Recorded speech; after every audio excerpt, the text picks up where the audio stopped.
ଫାଟକୁ ଡେଇଁ ଅଗଣା ଭିତରେ ପ୍ରବେଶ କଲା ସାବି। ରାସ୍ତା କଡ଼େ କଡ଼େ ଫୁଲ ଗଛ, ଫୁଲ ବି ଫୁଟିଛି ଅନେକ ରଙ୍ଗର। ଦୃଷ୍ଟ ପ୍ରଜାପତି କେଇଟା ଫୁଲରୁ ଫୁଲକୁ ଡେଇଁ ବୁଲୁଛନ୍ତି ମନ ଖୁସିରେ। ସ୍ଥଳପଦ୍ମ ଫୁଲଗୁଡ଼ିକ ରଙ୍ଗ ମାଖିବା ଆରମ୍ଭ କରିଦେଇଛନ୍ତି। ସତରେ ବଡ଼ ଅଜବ ଏଇ ଫୁଲଗୁଡ଼ିକ। ଚନ୍ଦ୍ରର ଶୀତଳତା ସ୍ପର୍ଶରେ ପ୍ରସ୍ଫୁଟିତ ହେବେ ସଫେଦ ରଙ୍ଗ ନେଇ। ହେଲେ ସୂର୍ଯ୍ୟଙ୍କର ମଧୁର ଉଷ୍ମତାରେ ନାଲି ରଙ୍ଗ ବୋଲି ହୋଇଯିବେ ଧୀରେ ଧୀରେ। ସୂର୍ଯ୍ୟଙ୍କୁ ଆକର୍ଷିତ କରିବା ପାଇଁ ନିଜକୁ ସଜାଉ ସଜାଉ ଭୁଲି ଯାଇ ସାରିଥିବେ ପ୍ରଥମ ପୁରୁଷ ଚନ୍ଦ୍ରଙ୍କୁ। ସାବିର ଭାରି ରାଗ ହୁଏ ଏମାନଙ୍କୁ ଦେଖି। ଇଚ୍ଛା ହୁଏ ଏଗୁଡ଼ିକୁ ଛିଣ୍ଡେଇ ମୋଡ଼ି ମଗଜ ଫିଙ୍ଗି ଦେବାକୁ। ହେଲେ କ'ଣ କରିବ? ଫାଟକ ଦେଇ ପଶୁ ପଶୁ ପ୍ରଥମେ ଏମାନଙ୍କ ମୁହଁ ହିଁ ଦେଖିବାକୁ ପଡ଼ିବ ସବୁଦିନେ। ରାସ୍ତା କଡ଼େ କଡ଼େ ଏମାନଙ୍କ ଆସର। ସେପଟେ ଲନ୍, ଘାସର ସବୁଜ ଗାଲିଚା। ମଝିରେ ମଝିରେ ସିମେଣ୍ଟ ଚଉତରାରେ ଝିଅ ପୁଅଙ୍କ ଭିଡ଼। ଲଗାଲଗ ହେଇ ବସି ହେଁ ଫେଁ ହେଉଥିବେ। ଏମାନଙ୍କ ଆଡ଼କୁ ଚାହିଁବାକୁ ଘୃଣା କରେ ସେ। ରାସ୍ତାକୁ ଚାହିଁ ଆଗକୁ ବଢ଼ିବାକୁ ଚେଷ୍ଟା କରେ। ହେଲେ ସେମାନଙ୍କ ନଜରରେ ପଡ଼ି ସାରିଥାଏ ସେ। ଝିଅଟି ତାକୁ କହୁଥିବାର ଶୁଣିପାରିଲା, ହଇଲୋ ଏ ସାବିତ୍ରୀ, ସମୟ ହେଇନି, ସାଇକେଲଟା ଷ୍ଟାଣ୍ଡରେ ରଖି ଏପଟେ ଆ। ସେଆଡ଼େ କିନ୍ତୁ ସେ ଧ୍ୟାନ ନ ଦେଇ ଆଗକୁ ବଢ଼ିଲା। ଷ୍ଟାଣ୍ଡରେ ସାଇକେଲଟା ରଖି କ୍ୟାରିୟରରୁ ବେଗ୍ଟିକୁ କାଢ଼ି ଆଣିଲା। ଅସାବଧାନତାରୁ ବେଗ୍ର ଚେନ୍ଟା ଖୋଲିଯାଇ ଖାତା କେଇ ଖଣ୍ଡ ଛିଟିକି ପଡ଼ିଲା। ନଇଁ ପଡ଼ି ସେଗୁଡ଼ିକୁ ଗୋଟାଇବାରେ ଲାଗି ପଡ଼ିଲା ସେ। ଦେଖିଲା ଖାତା ସାଙ୍ଗରେ ତଳେ ପଡ଼ିଛି ଧଲା ଧଲା କେଇଟା ଟେବଲେଟ୍। ଚମକି ପଡ଼ି ଏପଟେ ସେପଟେ ଚାହିଁଲା। ଚଟାପଟ ଟେବଲେଟ୍ ଗୁଡ଼ିକୁ ହାତରେ ଗୋଟାଇ ଆଣିଲା। ଦୀର୍ଘ ନିଶ୍ୱାସଟିଏ ମାରି ସେଇଗୁଡ଼ିକୁ ଚାହିଁଲା। ଦିନ କେଇଟା ଆଗରୁ ବହୁ କଷ୍ଟରେ ଯୋଗାଡ଼ କରିଥିବା ସ୍ଲିପିଂ ଟେବଲେଟ୍ ସବୁକୁ ବଡ଼ ସରଗାରେ ପୁଣି ବ୍ୟାଗ୍ ଭିତରେ ସଯତ୍ନେ ରଖିଲା। ରାତିରେ ତାକୁ ନିଦ ଆସେନା। ବୁଢ଼ୀ ଆଣି ଜାଲରେ ହଲି ଅନେକ ଦୁଶ୍ଚିନ୍ତାର କ୍ଷୟ ଭିତରେ ଗୁଡ଼େଇ ତୋଡ଼େଇ ହୋଇ ଛଟପଟ ହେଲାବେଳେ ସେଗୁଡ଼ିକ ଠିକ୍ କାମରେ ଆସିଥାନ୍ତି। ସେଥିରୁ ଗୋଟିଏ ଉଦରସ୍ଥ କରିଦେଲେ ଆପେ ଆପେ ନିଦଟା ଆସିଯାଏ। ବେଳେ ବେଳେ ଇଚ୍ଛା ହୁଏ ଏକା ସାଙ୍ଗରେ ସବୁତକ ଖାଇଦେଇ ଚିରଦିନ ନିଶ୍ଚିନ୍ତରେ ଶୋଇ ପଡ଼ିବାକୁ। ମାତ୍ର ପାରେ ନା। ନିଜକୁ ବୁଝାଇ ନିଏ। ଆତ୍ମହତ୍ୟା କରିବାର ଇଚ୍ଛାଟା କେବେ କେମିତି ତା ମନକୁ ଆସିଛି ତା ନୁହେଁ। ଅନେକ ଥର ସେ ଚାହିଁଛି ମରିବାକୁ। କେବଳ ଚାହିଁନି, ଚେଷ୍ଟା ବି କରିଛି। କେବେ ବେକରେ ଦଉଡ଼ି ଦେବାକୁ ବସିଛି ତ କେବେ ବିଷଗୁଡ଼ାକ ପାଟିରେ ଦଉ ଦଉ ଅଟକି ଯାଇଛି ସେ। ସଫଳ ହେଇନି କେବଳ ତା ବାପାଙ୍କ ମୁହଁକୁ ଚାହିଁ। ବାପାଙ୍କ କିଂକର୍ତ୍ତବ୍ୟ ବିମୂଢ଼ ନିଶ୍ଚଳ ମୁହଁଟା ତାକୁ ବାରମ୍ବାର ଅଟକାଇ ଚାଲିଛି। ଖାତାଗୁଡ଼ିକ ବେଗ୍ରେ ସଜାଉ ସଜାଉ ଆଗକୁ ପାଦ ବଢ଼ାଇଲା ସେ। ହଠାତ୍ ତା ମୁଣ୍ଡ ଉପରେ ଗୋଟିଏ କ'ଣ ପଡ଼ିବାର ଅନୁଭବ କଲା। ହାତରେ ସାଉଁଟି ଆଣିଲା। ଓ, କୃଷ୍ଣଚୂଡ଼ା ଫୁଲଟିଏ। ଉପରକୁ ଚାହିଁଲା। ଫୁଲରେ ଭର୍ତ୍ତି ହୋଇ ଯାଇଛି ଗଛଟା। ପତ୍ର ବି ଦେଖାଯାଉନି। ସତରେ ଏତେ ଫୁଲକୁ ଧାରଣ କରି ଗଛଟା କ'ଣ କଷ୍ଟ ପାଉନି? ନା ନା, କାହିଁକି କଷ୍ଟ ପାଇବ? ଯେତେ ହେଲେ ଗଛ ପରା ଫୁଲମାନଙ୍କର ମା'। ହଠାତ୍ ସାବି ଦେଖିପାରିଲା କେହି ଜଣେ ମହିୟସୀ ମହିଳା ବାରଣ୍ଡା ଉପରକୁ ଉଠୁଛନ୍ତି। ସାଙ୍ଗରେ ଝିଅଟିଏ। ଝିଅଟି କହୁଥାଏ, ତୁ ଯା ବୋଉ, ମୁଁ ସବୁ ଆଡ଼ଜଷ୍ଟ କରିନେବି, ତୁ ଚିନ୍ତା କରନା। ମହିଳା ଜଣକ କହୁଥାନ୍ତି, ଦେଖ ଝିଅ, ପ୍ରଥମେ ପ୍ରଥମେ ଟିକେ ଅଡ଼ୁଆ ଲାଗିବ। ଆଜି ତୋର ପହିଲା କ୍ଲାସ୍, ଧୈର୍ଯ୍ୟର ସହିତ ସବୁ ଆଡ଼ଜଷ୍ଟ କରିବୁ। ମୁଁ ତାହେଲେ ଯାଉଛି। ଝିଅଟା ବୋଧେ ପ୍ରଥମ ବର୍ଷ ଛାତ୍ରୀ। ଆଜି ପହିଲା କଲେଜରେ ପାଦ ଦେଇଛି। ସେଇଥିପାଇଁ ମା' ତାର ସାଙ୍ଗରେ ନେଇ ଆସିଛନ୍ତି। ଖୁସିର ଝଲକଟିଏ ଦେଖାଦେଲା ସାବିର ମନରେ। ତାହେଲେ ମା' ଗୁଡ଼ାକ କ'ଣ ଏମିତି? ନା ନା, ସାବିର ମନ ଏସବୁ ମାନିବାକୁ ପ୍ରସ୍ତୁତ ନଥିଲା। କଲେଜ ଭିତରକୁ ପ୍ରବେଶ କଲା ସାବି। ଅନ୍ୟପଟରୁ ସହପାଠୀ ଲଫାଙ୍ଗା ଟୋକା କେଇଟା ଆସୁଥିଲେ। ତାକୁ ଦେଖି ସେମାନଙ୍କ ଭିତରୁ ଜଣେ କହି ପକାଇଲା, ହାଏ ସାବି, ହାଉ ଆର୍ ୟୁ, କେତେବେଳେ ଆସିଲ? ସାବି ସେମାନଙ୍କ ଆଡ଼କୁ ଧ୍ୟାନ ଦେଲାନି। ନ ଶୁଣିଲା ପରି ମୁହଁ ଗମ୍ଭୀର କରି ଅନ୍ୟପଟେ ଚାଲିଗଲା। ତାର ଚିରାଚରିତ ଢଙ୍ଗରେ ସେ ସେମାନଙ୍କୁ ଏଭଏଡ଼ କରିଦେଇଗଲା। ସେଇ ପିଲାଟିର ସାଙ୍ଗମାନେ ହସି ଉଠିଲେ। ସେ ପିଲାଟିକୁ ଅନ୍ୟ ଜଣେ ସାଙ୍ଗ କହିଲା, ହଇରେ ଏଇ କାହାକୁ ତୁ ହାଲୋ ହାଏ କରୁଛୁ? ସେ କ'ଣ ତୋ କଥା ଶୁଣିବ? ସେ ପରା ମିସ୍ ଉଷୁନା ହାଣ୍ଡି। ହୋ ହୋ ହୋଇ ହସି ପଡ଼ିଲେ ସମସ୍ତେ।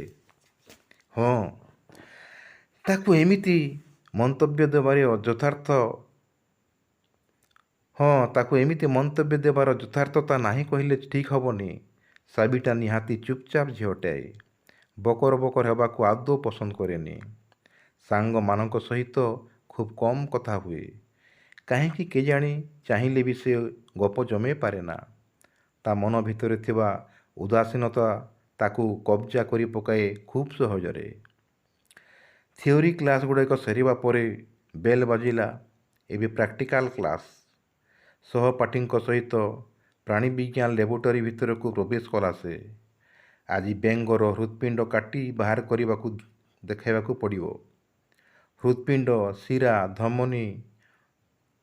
ଟେବୁଲ ଉପରେ ମହମର ଟ୍ରେ ଉପରେ ବେହୋସ ହୋଇ ପଡ଼ିଥିବା ବେଙ୍ଗର ଚାରିଗୋଡ଼କୁ ପିନ୍ ଦ୍ୱାରା ବିଦ୍ଧ କରି ଟ୍ରେ ଉପରେ ଚିତ୍ କରି ଅଟକାଇ ରଖିଲା ସେ। ଛୁରୀ ଓ କଇଁଚି ସାହାଯ୍ୟରେ ତାକୁ ଦି'ଫାଳ କରି ନିରୀହ ବେଙ୍ଗଟିର ଛାତି ଉପରେ ଆବିଷ୍କାର କଲା ଦୁକ୍ ଦୁକ୍ ହୋଇ ସ୍ପନ୍ଦନୟିତ ଛୋଟ ହୃଦୟଟିକୁ। ହାତ ତାର ଥରି ଉଠିଥାଏ। ମନ ତାର ଚଞ୍ଚଳ ହୋଇ ଭାବପ୍ରବଣ ହୋଇ ପଡ଼ୁଥାଏ। ପର ପାଇଁ ନିଜ ଜୀବନକୁ ବାଜି ଲଗାଇ ଟ୍ରେ ଉପରେ ଚିତ୍ ହୋଇ ରକ୍ତାକ୍ତ ଅବସ୍ଥାରେ ପଡ଼ିଥିବା କ୍ଷୁଦ୍ର ଜୀବଟି ତ ଆଉ ତାର ଜୀବନ ଫେରି ପାଇବନି। ତାହେଲେ ସାବିର ହାତରେ ଆଜି ଏହାର ଜୀବନର ଅନ୍ତ ହୋଇଯିବ। ସାବିର ମୁଣ୍ଡ ଘୂରେଇଗଲା। ଆଖି ଦପ୍ ଦପ୍ ହେଲା।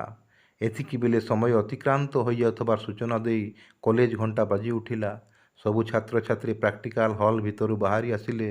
ସାବି ବାହାରି ଆସୁ ଆସୁ ପଛକୁ ପୁଣି ଫେରି ଚାହିଁଲା। ଦେଖିଲା ଟେବୁଲ ଉପରେ କଣ୍ଟା ଦ୍ୱାରା ବିଦ୍ଧ ହୋଇ ସେ ନିଜେ ଯେମିତି ଛଟପଟ ହେଉଛି। ଆରେ ହଁ ତ, ଏଇଟା ତ ତାର ମୁଣ୍ଡ, ସେଇଟା ତାର ହାତ, ସେଇଟା ଗୋଡ଼। ତାହେଲେ ସେ ତ ସ୍ପେସିମେନ୍ ହେଇଯାଇନି ତ। ଭାରାକ୍ରାନ୍ତ ମନଟାକୁ ଘୋଷାରି ଘୋଷାରି କଲେଜ ଫାଟକ ଅତିକ୍ରମ କଲା ସାବି। ସ୍ନାତକ ଶେଷ ବର୍ଷ ବିଜ୍ଞାନ ଛାତ୍ରୀ ସେ। ତିକ୍ତ ମାନସିକ ଯନ୍ତ୍ରଣା ସହିତ ଅନବରତ ଲଢ଼ୁ ଲଢ଼ୁ ଟିକି ଝିଅ ସାବିଠାରୁ 21 ବର୍ଷର ଯୁବତୀ ସାବିତ୍ରୀ ସିନା ପାଲଟି ସାରିଛି ସେ।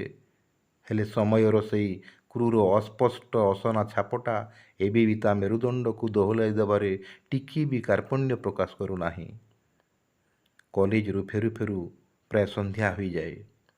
କଲେଜ ପୋଷାକ ବଦଳାଇ ନିଜକୁ ଟିକିଏ ହାଲୁକା କଲାବେଳକୁ ମା'ଙ୍କର କର୍କଶ ଡାକ ଶୁଭେ, ଅଇଲୋ ଏ ପୋଡ଼ା ମୁହେଁ, ସକାଳରୁ ବାହାରିଛୁ ଯେ ଏଇ ସନ୍ଧ୍ୟାରେ ଘରକୁ ପଶୁଛୁ? ପାଠ ପଢ଼ୁଛୁ ନା ଷାଠ ପଢ଼ୁଛୁ କିଲୋ? ହଁ, କାହିଁକି ନ ପଢ଼ିବୁ? ନିମ୍ବ ଗଛରେ କ'ଣ ମିଠା ଆମ୍ବ ଫଳିବ? ଅଫିସରୁ ଫେରି ସାବିର ବାପା ସୁବ୍ରତ ବାବୁ ଅଗଣାରେ ବସି ଥକ୍କା ମାରୁଥାନ୍ତି। ମା'ଙ୍କର କଥାଗୁଡ଼ିକ ତାଙ୍କ କାନରେ ପଡ଼ିଯାଏ। ସୁବ୍ରତ ବାବୁ ନେହୁରା ହେବା କଣ୍ଠରେ କହି ପକାଇଲେ, ହଇ ହେ, କାହିଁକି ଝିଅଟାକୁ ଏମିତି କହୁଛ କହିଲ? କଲେଜ ବନ୍ଦ ହେଉ ହେଉ ଡେରି ହେଉଥିବ, ମିଛଟାରେ କାହିଁକି ତାକୁ ଏଣୁତେଣୁ ଶୁଣଉଛ? ସାବିର ମା ବୀଣାପାଣି ଦେବୀ ସାଙ୍ଗେ ସାଙ୍ଗେ ବାପାଙ୍କ ଉପରେ ଝପଟି ପଡ଼ି ବାକ୍ ଯୁଦ୍ଧର ଆରମ୍ଭ କଲେ। ଓ ହୋ ହୋ ହୋ, ଦେଖ ହେ ଦେଖ, କଇଁଚି କାଢ଼ୁଛି ବେକ।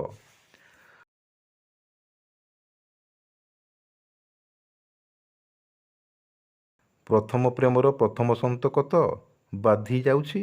ହେଲେ କ'ଣ ହେଲା? ପତି ଦେବତାଙ୍କୁ ଛାଡ଼ି ମହାସତୀ ପରପୁରୁଷ ସାଥିରେ ଛୁ।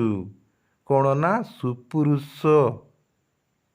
ଏଇସବୁ ଶୁଣି ସାବିର ଆଖିରେ ଲୁହ ଝୋକେଇ ଆସିଲା। ସାବିର ଜେଜେମା ପଶି ଆସି ହସ ଉତ୍ତର ଦେଲେ, ଥାଉ ଲୋ ବୋହୂ, ସେତିକି ଥାଉ। କାହିଁକି ଆଉ ବାପ ଝିଅ ଦି'ଟାଙ୍କ ପୋଡ଼ା ଘା'ରେ ଲୁଣ ସେକ ଦେଉଛୁ କହିଲୁ? ଅଭାଗିନୀଟା କେତେ ଦୁର୍ନାମ ଶୁଣିବ। ଜେଜେମାଙ୍କ ହସ୍ତକ୍ଷେପରେ ସାବିର ମା ମାନେ ନୂଆ ବୋଉ ସିନା ଚୁପ୍ ପଡ଼ିଗଲେ। ହେଲେ ସାହି ମାଇପିଙ୍କ ଟାହି ଟାପରା ଶୁଣି ଶୁଣି ବୟସଟା 6 ବର୍ଷରୁ ଆସି 21 ବର୍ଷରେ ପହଞ୍ଚିବାକୁ ବସିଲାଣି। ବାପା ଓ ଜେଜେମାଙ୍କ ସାଙ୍ଗରେ ରାତ୍ର ଭୋଜର ସାରି ସମାପନ କରି ବିଛଣାକୁ ଗଲା ସାବି। ବିଛଣା ଉପରେ ଗଡ଼ିଲା ସିନା, ହେଲେ ନିଦ୍ରା ଦେବୀ ତା ଶୟନ କକ୍ଷକୁ ଆସିବାକୁ ନାରାଜ। ଛଟପଟ ହେଲା ସେ। ତା ନୂଆ ବୋଉର କଥାଗୁଡ଼ାକ କାନରେ ବାରମ୍ବାର ପ୍ରତିଧ୍ୱନିତ ହେଉଥାଏ। ବିଛଣାରୁ ଉଠିଲା ସାବି। ଆଲମାରି ଆଡ଼କୁ ଗଲା। ବହିତାକ ସନ୍ଧିରେ ରଖିଥିବା ଛୋଟ ବୁଜୁଲିଟାଏ ଆଣି ବାହାର କଲା। ଗଣ୍ଠି ଫିଟେଇ ସେସବୁକୁ ଦେଖିଲା। ତା ଜନ୍ମଦାତ୍ରୀ ମାଆର ଶେଷ ସନ୍ତକ। ମନେ ପଡ଼ିଗଲା ସେହି ଅଭିଶପ୍ତ ରାତ୍ରିର କଥା। ତାକୁ ସେତେବେଳେ ମାତ୍ର 6 ବର୍ଷ। ବାପା ଘରେ ନଥାନ୍ତି। ମା ସାଥିରେ ଆନନ୍ଦରେ ଶୋଇଛି ସାବି। ରାତି ପାହିଲା, ସକାଳ ହେଲା। ସାବି ଉଠି ମାଆକୁ ଖୋଜିଲା, ନ ପାଇ କାନ୍ଦିଲା। ଜେଜେମା ତାକୁ କୋଲେଇ ନେଲେ। ସମସ୍ତେ ମିଶି ତା ମାଆକୁ ଖୋଜିଲେ। ବାପା ବି ଘରକୁ ଆସି ଖୋଜିଲେ, କେଉଁଠି ହେଲେ ମାଆର ସନ୍ଧାନ ପାଇଲେନି। ବନ୍ଧୁ ବାନ୍ଧବ ସବୁଆଡ଼କୁ ଖବର ଗଲା, ହେଲେ ସବୁ ବୃଥା। ବାପା ଥାନାରେ ଏତାଲା ଦେଲେ, ହେଲେ କିଛି କାମ ଦେଲା ନାହିଁ। ସେଦିନ ସାବି ମା ବୋଲି କେତେ କାନ୍ଦିଥିଲା। ସେଦିନ ବୋଲି ନୁହେଁ, ସେଇଦିନଠାରୁ ଆରମ୍ଭ ହେଲା ତା'ର ଯନ୍ତ୍ରଣା। ମାସ ପରେ ମାସ, ବର୍ଷ ପରେ ବର୍ଷ ଅପେକ୍ଷା କରିଛି ସେ ତା'ର ଜନ୍ମଦାତ୍ରୀ ମାଆକୁ। ହେଲେ ସବୁ ଅରଣ୍ୟ ରୋଦନ। ଯନ୍ତ୍ରଣାରେ ମନ ଛଟପଟ ହୁଏ। କାନ୍ଦି କାନ୍ଦି ଆଖି ପାଣି ଆଖିରେ ମରେ। ହେଲେ ମାଆର ଦେଖା ମିଳେ ନା। ତା ମା ଗଲାବେଳେ ସାବିର ମୁଣ୍ଡ ତଳେ ରଖିଦେଇ ଯାଇଥିଲା ମେଞ୍ଚାଏ ଖୁଚୁରା ପଇସା। ସାବି ଛୋଟବେଳେ ଖୁଚୁରା ପଇସାକୁ ରଖିବାର ଖୁବ୍ ଭଲ ପାଉଥିଲା। ବୋଧେ ସେଇଥିପାଇଁ ତା ମା ତାକୁ ଏସବୁ ଉପହାର ଦେଇ ତାଠାରୁ ଦୂରେଇ ଯାଇଥିଲା ସବୁଦିନ ପାଇଁ। ଆଉ ସେଇ ଶେଷ ସନ୍ତକ ପଇସା ଗୁଡ଼ିକ ସାବି ସାଇତି କରି ଆଜି ପର୍ଯ୍ୟନ୍ତ ରଖିଛି। ଇଚ୍ଛା ହେଲେ ସେସବୁ ବାହାର କରେ, ମନ ଭରି ଦେଖେ, ମନ ଖୋଲି ବାହୁନି ବାହୁନି କାନ୍ଦେ। ମାଲୋ ମା! କେତେ କାନ୍ଦି ତାର ଅନ୍ତରାତ୍ମା ଚିତ୍କାର କରେ। ହେଲେ ଆଖି ପାଣି ଆଖିରେ ମରେ ସିନା, କିଛି ଲାଭ ମିଳେ ନା। ସାହି ମାଇପିଏ ଟୁପୁରୁ ଟାପର ହୁଅନ୍ତି, ବ୍ୟଭିଚାରିଣୀଟା ସ୍ୱାମୀ ଥାଉ ତ ଅନ୍ୟ ପୁରୁଷର ହାତ ଧରି ଚାଲିଗଲା। ସାବି ସବୁ ଶୁଣେ। ସେତେବେଳେ କିଛି ବୁଝୁନଥିଲା, ଏବେ କିନ୍ତୁ ସବୁ ବୁଝୁଛି, ସବୁ ଜାଣୁଛି। ତାର ଜନ୍ମଦାତ୍ରୀ ମାଆର କୁକର୍ମ ବିଷୟରେ ସବୁ ବୁଝିପାରୁଛି। ଆଉ ଏକ ବ୍ୟଭିଚାରିଣୀ ମାଆର ଝିଅ ବୋଲି ଅନେକ ନିନ୍ଦା ଅପବାଦ ବି ସହୁଛି। କଲଙ୍କିନୀ ମାଆର ଝିଅ ରୂପରେ ଅସହ୍ୟ ଯନ୍ତ୍ରଣାରେ ଛଟପଟ ହେଉଛି। ସାବି ସକାଳୁ ଉଠି କାମରେ ନିଜକୁ ନିୟୋଜିତ କରେ। ଘର ଓଳାଇବା ପରେ ବାସନ ମଜା। ବାପ ତାର ସବୁଦିନ ପରି ବସିଥାନ୍ତି ଅଗଣାରେ। ମୁହଁଟା ଅସ୍ୱାଭାବିକ ଭାବରେ ଗମ୍ଭୀର। ଅବଶ୍ୟ ଏଇଟାରେ ନୂତନତ୍ୱ କିଛି ନାହିଁ। ବାପାଙ୍କ ମୁଖମଣ୍ଡଳରେ ସରସତାର ଶବ୍ଦର ଅର୍ଥ ଖୋଜିବାକୁ ଅନେକ ଚେଷ୍ଟା କରି ମଧ୍ୟ ସେ ବିଫଳ ହୋଇଛି। ନୂଆ ମାଙ୍କର ଗରଗର ସ୍ୱଭାବ ଓ ବାପାଙ୍କର ଗମ୍ଭୀରତା ଭାବ ଭିତରେ ଚାଲିଛି ତାର ନିତିଦିନିଆ ଜୀବନ। ବାପାଙ୍କ ଡାକରେ ସାବିର ଧ୍ୟାନଭଗ୍ନ ହେଲା। ସାବି, ଏସବୁ କାମ କରିବୁ ତ ପାଠ ପଢ଼ିବୁ କେତେବେଳେ? ସାବି ଉତ୍ତର ଦିଏ, ଏଇ ସରିଗଲା ବାପା, ଆଉ 2 ଖଣ୍ଡ ବାସନ ଅଛି। ନୂଆ ମା କିନ୍ତୁ ଭିତରୁ ରଡ଼ି ଛାଣନ୍ତି, ସାବିଲୋ, 2 ଖଣ୍ଡ ବାସନକୁ କେତେ ସମୟ ଲାଗୁଛି? ଚୁଲି ଲଗେଇ ଚା କରିବୁ ଆ। ତତ୍ପରତାର ସହିତ ସବୁ କାମ ସାରି ସାଇକେଲରେ କଲେଜ ବାହାରିଯାଏ ସାବି। ସକାଳୁ ସକାଳୁ ରାସ୍ତାରେ ଭିଡ଼ ନଥାଏ। ସାବି ଚାଲିଥାଏ ଆଗକୁ ଆଗକୁ। ରାସ୍ତା ଅପେକ୍ଷାକୃତ ଫାଙ୍କା। ଧଳା ରଙ୍ଗର କାରଟିଏ ତାକୁ ଅତିକ୍ରମ କଲା। ହେଲେ ଆଗପଟୁ ଆସୁଥିବା ଏକ ବଡ଼ ଟ୍ରକ୍ଟା କାରଟିକୁ ଦ୍ରୁତ ବେଗରେ ଧକ୍କା ଦେଇ ଚାଲିଗଲା। ଟ୍ରକ୍ ଧକ୍କାରେ କାର ଖଣ୍ଡିକ ଓଲଟି ପଡ଼ିଗଲା। ଆଖି ସାମ୍ନାରେ ଏକା ନିମିଷକ ମଧ୍ୟରେ ଘଟିଗଲା ଏସବୁ। କାର ଚାଳକ ଜଣକ ରକ୍ତରେ ଜୁଡ଼ୁବୁଡ଼ୁ। କେହି କୁଆଡ଼େ ନାହାନ୍ତି। ସାହାଯ୍ୟ ପାଇଁ ଏପଟେ ସେପଟେ ଚାହିଁଲା ସାବି। ସଂଜ୍ଞାହୀନ ମୁମୂର୍ଷୁ ଦୁର୍ଘଟଣାଗ୍ରସ୍ତ ବ୍ୟକ୍ତି ଜଣକୁ ଛାଡ଼ି ଚାଲିଯିବାକୁ ସାବିର ବିବେକ ବାଧା ଦେଲା। ଆମ୍ବୁଲାନ୍ସ ଡକାଇ ଡାକ୍ତରଖାନାକୁ ନେଇ ଆସିଲା ସେ। ଆବଶ୍ୟକତାକୁ ଉପଲବ୍ଧି କରି ନିଜ ଦେହରୁ ରକ୍ତ ବୋତଲଟିଏ ଦେବାକୁ ବି ପଛେଇଲା ନାହିଁ। ଡାକ୍ତରଙ୍କ ସେବା ଯତ୍ନ ଫଳରେ ସେ ଭଦ୍ରବ୍ୟକ୍ତିଙ୍କର ଅବସ୍ଥାରେ ଉନ୍ନତି ପରିଲକ୍ଷିତ ହେଲା। ପାଠପଢ଼ା ଛାଡ଼ି ସାରା ଦିନଟା ଡାକ୍ତରଖାନାରେ ବସି ରହିଲା ସାବି। ବ୍ୟକ୍ତି ଜଣଙ୍କର ନିଜ ଲୋକମାନେ ମଧ୍ୟ ଆସିବା ଆରମ୍ଭ କରିଦେଲେ। ସନ୍ଧ୍ୟା ଆସନ୍ନ ପ୍ରାୟ ହେବାରୁ ଅନିଚ୍ଛା ସତ୍ତ୍ୱେ ସାବି ଚାଲିଗଲା ନିଜ ଘରକୁ। ରାତି ଯାଇ ସକାଳ ହେଲା।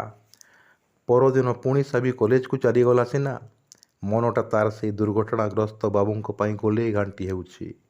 କଲେଜ ଛୁଟି ପରେ ଘରକୁ ଫେରିବା ରାସ୍ତାରେ କେତେ କ'ଣ ଭାବି ଚାଲିଥାଏ ସାବି। ବାପରେ ବାପ, ଏମିତି ଦୁର୍ଘଟଣା ଆଖି ସାମ୍ନାରେ ସେ କେବେ ଦେଖିନଥିଲା। ଠିକ୍ ସମୟରେ ଡାକ୍ତରଖାନା ନ ପହଞ୍ଚାଇଥିଲେ ହୁଏତ ସେ ବାବୁଙ୍କର ଯେ କ'ଣ ନାହିଁ କ'ଣ ହୋଇଯାଇଥାନ୍ତା। ଏମିତି ସବୁ ଭାବୁ ଭାବୁ ସେ ଯେ କେତେବେଳେ ଡାକ୍ତରଖାନାରେ ପହଞ୍ଚି ଗଲାଣି ସାବିର ହୋସ ନାହିଁ। ସାଇକେଲଟା ଷ୍ଟାଣ୍ଡରେ ରଖି ଦୌଡ଼ିଗଲା ସେଇ ବେଡ଼୍ ପାଖକୁ। ନର୍ସ ଜଣେ ସାଲାଇନ୍ ଲଗାଉଥିଲେ। ବାବୁ ଜଣକ ହୋସରେ ଥିବା ଦେଖି ସେ ଆଶ୍ୱସ୍ତ ହେଲା। ନର୍ସ ଦିଦି ସାବିକୁ ଦେଖି ବାବୁଙ୍କୁ କହି ପକାଇଲେ, ଏ ଝିଅ ଯୋଗୁଁ ଆପଣଙ୍କ ଜୀବନ ରକ୍ଷା ହୋଇଗଲା। ଠିକ୍ ସମୟରେ ନ ପହଞ୍ଚାଇ ନିଜ ଦେହରୁ ରକ୍ତ ଦେଇନଥିଲେ ଆପଣଙ୍କ ଅବସ୍ଥା ଗୁରୁତର ହୋଇପଡ଼ିଥାନ୍ତା। ବାବୁ ଜଣକ ମୁହଁ ଟେକି ଚାହିଁଲେ। ତାହେଲେ ଏଇ କ'ଣ ତାଙ୍କର ଜୀବନଦାତ୍ରୀ ଝିଅ? ଆଖି ଛଲ ଛଲ ହେଇ ଉଠିଲା। ସାବିର ମୁହଁକୁ ଚାହିଁ ଆଖି କୋଣରୁ ଲୁହ ଦି ଟୋପା ନିଗିଡ଼ି ଆସିଲା। ସାବିର ହୃଦୟ କୋଣରେ ଉକୁଟି ଉଠିବାକୁ ଚେଷ୍ଟା କଲା ଆତ୍ମୀୟତାର ଛୋଟ ଲହରୀଟିଏ। ଖୁବ୍ ନିକଟକୁ ଯାଇ ସାବି କହିଲା, ବାବୁ, ଆପଣ ତ ଭଲ ହୋଇଗଲେଣି, ଦୁଃଖ କରୁଛନ୍ତି କାହିଁକି? ବାବୁ ଜଣକ କିନ୍ତୁ ନିଜକୁ ସମ୍ଭାଳି ପାରିଲେନି। ସାବିର ହାତକୁ ଜାବୁଡ଼ି ଧରି କାନ୍ଦି ଉଠିଲେ। କୋହ ସମ୍ଭାଳି ନ ପାରି କହି ଉଠିଲେ, ଏଇ ଅଜଣା ଲୋକଟା ପାଇଁ ତୋ ଦେହରୁ କାହିଁକି ରକ୍ତ ନିଗାଡ଼ି ଦେଲୁ ରେ ମା? ସାବି ତାଙ୍କୁ ବୁଝେଇବାକୁ ଚେଷ୍ଟା କରୁଥାଏ ସିନା, ହେଲେ ତାର ଅଜ୍ଞାତ ସାରରେ କେଉଁ ଏକ ଅଜଣା ସମ୍ପର୍କର ଡୋରିରେ ବନ୍ଧା ହୋଇ ପଡ଼ୁଥାଏ ସେ। ତାପରେ ଭାବ ବିନିମୟ, କିଛିଟା ଆତ୍ମୀୟତା, ସତେ ଯେମିତି ଅନେକ ଦିନର ଚିହ୍ନା ପରିଚିତ ବନ୍ଧନ। ଘରକୁ ଫେରିଲା ସାବି। ତା ନୂଆ ବୋଉର ସେଇ ରୁକ୍ଷ ଚିଡ଼ଚିଡ଼ା ବ୍ୟବହାର। ଭାବିଲା ବାପାଙ୍କୁ ସେଇ ଦୁର୍ଘଟଣା ବିଷୟରେ କହିବ, ହେଲେ ବାପାଙ୍କର ଉଦାସୀନ ଚେହେରା ଦେଖି ଅଟକିଗଲା। ତା ଛଡ଼ା ନିଜ ଦେହରୁ ରକ୍ତ ଦେଇଥିବା କଥା ଶୁଣିଲେ ବାପା କିଭଳି ଭାବରେ ଗ୍ରହଣ କରିବେ କେଜାଣି। ଜେଜେମା କିନ୍ତୁ ରଖେଇ ଦେବନି, ନିଶ୍ଚୟ ସେ ଭାଙ୍ଗି ପଡ଼ିବ। ସାବି ଚୁପ୍ ରହିଲା, କାହାକୁ କିଛି କହିଲାନି। ତହିଁ ଆର ଦିନ ପୁଣି ଛୁଟିଗଲା ଡାକ୍ତରଖାନାକୁ। ବେଡ଼୍ ପାଖକୁ ଯାଇ ପଚାରିଲା, ବାବୁ କେମିତି ଅଛନ୍ତି? ବାବୁ ଖୁସି ଥିଲେ। ଜଣାପଡ଼ୁଥିଲେ ସେ ସମ୍ପୂର୍ଣ୍ଣ ରୂପରେ ଭଲ ହୋଇଗଲେଣି। ତାକୁ ଦେଖି ମୁହଁରେ ଖୁସିର ଝଲକଟିଏ ଖେଳି ଯାଇଥାଏ ସାବିର। ଉଠିବାକୁ ଚେଷ୍ଟା କରୁ କରୁ କହିଲେ, ଆ ମା, ମୋ ପାଖରେ ବସ। ସାବି ବସିଲା। ବେଡ଼୍ ପାଖରେ ଚୌକିରେ ବସିଥିବା ଜଣେ ଭଦ୍ର ମହିଳାଙ୍କୁ ବାବୁ କହୁଥିଲେ, ହେଇଟି ବୁଝିଲ, ଏଇ ହେଉଛି ସେଇ ଝିଅ ଯାହା ପାଇଁ ମୁଁ ବଞ୍ଚିଗଲି। ଆଜିଠାରୁ ଇଏ ହେଉଛି ମୋ ମା। ବାବୁ ଥର ଥର ହାତରେ ପକେଟରୁ କାର୍ଡ଼ ଖଣ୍ଡିଏ ବାହାର କରି ସାବି ହାତରେ ଧରେଇ କହିଲେ, ନେ ମା, ଏଇଟା ମୋ ଭିଜିଟିଂ କାର୍ଡ଼। ତୁ ମୋ ଘରକୁ ନିଶ୍ଚୟ ଆସିବୁ, ବୁଝିଲୁ। ମୁଁ ଭଲ ହୋଇଗଲେ ତମ ଘରକୁ କ'ଣ ମୋତେ ଡାକିବୁନି? ସାବି ଥତମତ ହୋଇ ଚୁପ୍ ରହିଲା। ମହିଳା ଜଣକ ଭ୍ୟାନିଟି ବ୍ୟାଗରୁ ନୋଟ୍ ବିଡ଼ାଟାଏ ବାହାର କରି ସାବି ହାତରେ ଗୁଞ୍ଜି ଦେଇ କହିଲେ, ନେ ଝିଅ, ତୋର ଉପକାର ଆମେ କେବେ ଶୁଝିପାରିବୁନି। ନେ, ଏଇଟା ରଖିଥା। ସାବି ଆଶ୍ଚର୍ଯ୍ୟରେ ତାଙ୍କ ମୁହଁକୁ ଚାହିଁଲା। ନୋଟ୍ ବିଡ଼ାଟାଏ ହାତରେ ଧରିଥାଏ। ଆଖିରୁ ତାର ଗଡ଼ି ଆସିଲା ଦି ଟୋପା ଲୁହ। ମହିଳା ଜଣକ କହି ଉଠିଲେ, ଦୁଃଖ କରନା ଝିଅ, ଆମେ ତୋ ପ୍ରତି ଦୟା ଦେଖାଇ ପାରିଶ୍ରମିକ ଦେଉଛୁ ବୋଲି ମନେ କରନା। ଏଇଟା ଖୁସିରେ ଦେଉଛୁ, ରଖିନେ। ସାବି କିଛି କହିଲାନି। ତା କଲେଜ ବ୍ୟାଗକୁ ଖୋଲିଲା। ବହୁ ଦିନରୁ ସାଇତା ସନ୍ତକ ସେ ପ୍ରିୟ ଖୁଚୁରା ପଇସା ବୁଜୁଳିଟିକୁ ବାହାର କଲା। ଗୋଟିଏ ହାତରେ 500 ଟଙ୍କିଆ ନୋଟ୍ ବିଡ଼ା, ଅନ୍ୟ ହାତରେ 4 ଆଠଣି ଖୁଚୁରା ପଇସାର ବୁଜୁଳି। ଟପ୍ ଟପ୍ ହୋଇ ଝରି ପଡ଼ିଲା ଆହୁରି କେଇ ଟୋପା ଲୁହ। ସାବି ଥର ଥର ଗଳାରେ କହି ପକାଇଲା, ମୋ କର୍ତ୍ତବ୍ୟ ଆଉ ମଣିଷ ପଣିଆର ଦାମ୍ ନେବାକୁ ମୁଁ ଚାହେଁନି ମ୍ୟାଡ଼ାମ୍। ତା ଛଡ଼ା ମୋର ଏଇ ବୁଜୁଳିରେ ଥିବା ଖୁଚୁରା ପଇସା ଗୁଡ଼ାକ ଅପେକ୍ଷା ଏଇ ନୋଟ୍ ବିଡ଼ାଟିର ମୂଲ୍ୟ ନିହାତି ନଗଣ୍ୟ। ଆପଣ ରଖିଥାନ୍ତୁ, କାମରେ ଆସିବ। ନୋଟ୍ ବେଡ଼ାଟାକୁ ମ୍ୟାଡ଼ାମଙ୍କ ହାତକୁ ଫେରାଇ ଦେଲା ସେ। ସାବିର ଏତାଦୃଶ କାର୍ଯ୍ୟ ଦେଖି ବାବୁ କହି ପକାଇଲେ, ଏଇ ପଇସା ଗୁଡ଼ାକ ତୁ କାହିଁକି ରଖିଛୁ ରେ ମା? ସାବି ଉତ୍ତର ଦେଲା, ଛୋଟବେଳେ ମୋ ମା ମୋତେ ଛାଡ଼ି ଚାଲିଗଲା ବେଳେ ମୋ ମୁଣ୍ଡ ତଳେ ଏଇଟା ରଖିଦେଇ ଯାଇଛି ବାବୁ। ଏଇଟା ମୋ ମାଆର ଶେଷ ସନ୍ତକ। ବାବୁ କହିଲେ, ତା ମାନେ ତୋ ମା? ସାବି କହିଲା, ନାଇଁ ବାବୁ, ଏ ଦୁନିଆକୁ ବୁଝିପାରିବା ପୂର୍ବରୁ ମୋ ମା ମୋତେ ଛାଡ଼ି ଚାଲିଯାଇଛି। ମହିଳା ଜଣକ ପଚାରିଲେ, ତୋ ନାଁ କ'ଣ ଲୋ ଝିଅ? ତୋ ନାଁ କ'ଣ ଲୋ ଝିଅ? ତୋ ଘର କେଉଁଠି? ତୋର ପରିଚୟ କ'ଣ? ସାବି ଉତ୍ତର ଦେଲା, ମୋ ନାଁ ସାବି, ସାବି ସାମନ୍ତରାୟ। ବାପା ସୁବ୍ରତ ସାମନ୍ତରାୟ। ତହସିଲ ଅଫିସରେ କିରାଣୀ ଅଛନ୍ତି। ଏଇ ସହରରେ ମୋ ଘର। ମୁଁ ଯାଉଛି ବାବୁ, ଡେରି ହେଲେ ମୋ ନୂଆ ବୋଉ ମୋତେ ଗାଲି କରିବ। ସାବି ଉଠିଲା, ଦୁଆର ଆଡ଼କୁ ପାଦ ବଢ଼ାଇଲା। ତାକୁ ଛାଡ଼ିବାକୁ କିନ୍ତୁ ବାବୁଙ୍କର ଇଚ୍ଛା ନଥାଏ। ସାବତ ମାଆର କଥା ଶୁଣି ତାକୁ ଅଟକାଇବାକୁ ବି ସାହସ ହେଲାନି ତାଙ୍କର। ସାବି ବାହାରିଗଲା। ସାଇକେଲ ଧରି ଗେଟ୍ ଆଡ଼କୁ ଅଗ୍ରସର ହେଲା। ରାସ୍ତାରେ ଗାଡ଼ି ମଟରର ଭିଡ଼। ସାଇକେଲରେ ଚଢ଼ିବାକୁ ଉଦ୍ୟତ ହେଉଥାଏ, କିନ୍ତୁ ପାରିଲାନି। ତାର ନାଁ ଧରି କିଏ ଯେମିତି ତାକୁ ଡାକୁଥିବାର ଶୁଣିଲା। ପଛକୁ ଫେରି ଚାହିଁଲା, ଦେଖିଲା ସେ ଭଦ୍ର ମହିଳା ଜଣକ ତାକୁ ଡାକୁଥିଲେ, ସାବି, ସାବିଲୋ। ତାଙ୍କ କଣ୍ଠରେ ତାର ନାଁଟା କିନ୍ତୁ କେମିତି କେମିତି ଲାଗୁଥାଏ। ଆଗକୁ ଯାଇପାରିଲାନି ସାବି। ମହିଳା ଜଣକ ଦ୍ରୁତ ପାଦରେ ତା ପାଖକୁ ମାଡ଼ି ଆସିଲେ। କିଛି କହିବା ପୂର୍ବରୁ ତାକୁ କୁଣ୍ଡେଇ ଧରିଲେ ସେ। ସାବି ଅବାକ୍ ହୋଇ ତାଙ୍କ ମୁହଁକୁ ଚାହିଁଥାଏ। ମହିଳାଙ୍କ ଆଖିରୁ ଅଶ୍ରୁର ଧାର ଶ୍ରାବଣ ବହୁଥାଏ। ସାବିଲୋ, ମୋ ଝିଅ କହି କାନ୍ଦି ଉଠିଲେ ସେ। ମହିଳାଙ୍କ ଏତାଦୃଶ ଆଚରଣରେ ସାବି ଜଡ଼ ପାଲଟି ଯାଇଥାଏ। ବହୁ କଷ୍ଟରେ ତାଙ୍କ ବାହୁବନ୍ଧନରୁ ମୁକୁଳି କହିଲା, ମ୍ୟାଡ଼ାମ୍, ଏ କ'ଣ କରୁଛନ୍ତି? ମହିଳା ଜଣକ କହିଲେ, ମ୍ୟାଡ଼ାମ୍ ନୁହେଁ ଲୋ ଝିଅ, ମା ବୋଲି ଡାକ। ମୁଁ ସେହି ଅଭିଶପ୍ତ ପାପିନୀ। ସେଦିନ ତୋତେ ବିଛଣାରେ ଛାଡ଼ି ଦେଇ ଚାଲି ଆସିଲି। ସାବି, ମୋତେ ମା ବୋଲି ଡାକ ଲୋ ଝିଅ। ମୁଁ ତୋର ମା, ମୋତେ ମା ବୋଲି ଡାକ। ସାବିର ମୁଣ୍ଡଟା ଘୂରେଇ ଗଲା। ଲଥ୍ କରି ବସି ପଡ଼ିଲା ତଳେ। ବହୁ କଷ୍ଟରେ ଦମ୍ ନେଇ ପୁଣି ଉଠିଲା ସେ। ମହିଳାଙ୍କର ମୁହଁକୁ ଚାହିଁ କାନ୍ଦି ଉଠୁ ଉଠୁ ନିଜକୁ ସମ୍ଭାଳି ନେଲା। ତାହେଲେ ଏଇ ଭଦ୍ର ମହିଳା ଜଣକ ହେଉଛନ୍ତି ତାକୁ ଜନ୍ମ ଦେଇ ଦୂରେଇ ଦେଇଥିବା ତାର ମା। ଦୀର୍ଘ ନିଶ୍ୱାସଟିଏ ମାରିଲା।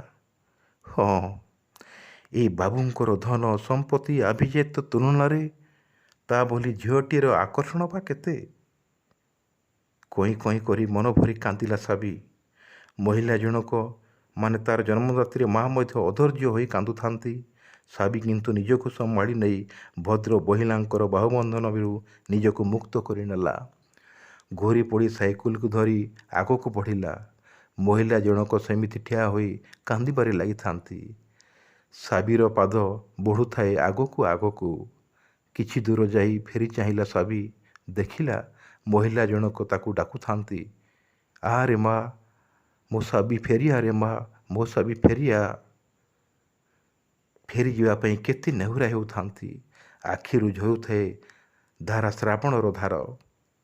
ସାବି ବାବୁ ଦେଇଥିବା ସେ ଭିଜିଟିଂ କାର୍ଡ଼ ଖଣ୍ଡିକ ବାହାର କରି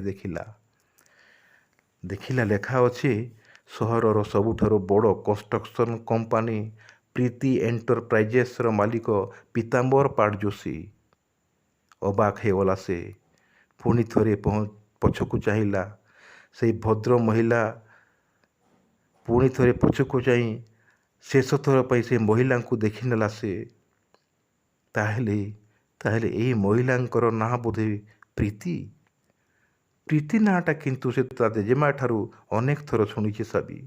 ଲୁହ, କୋହ, ମୋହ ସବୁକିଛି ଉକୁଟି ଆସିବା ପୂର୍ବରୁ ସାଇକେଲରେ ଚଢ଼ି ଭିଡ଼ ଭିତରେ ନିଜକୁ ହଜେଇ ଦେବାକୁ ଚେଷ୍ଟା କଲା ସାବି।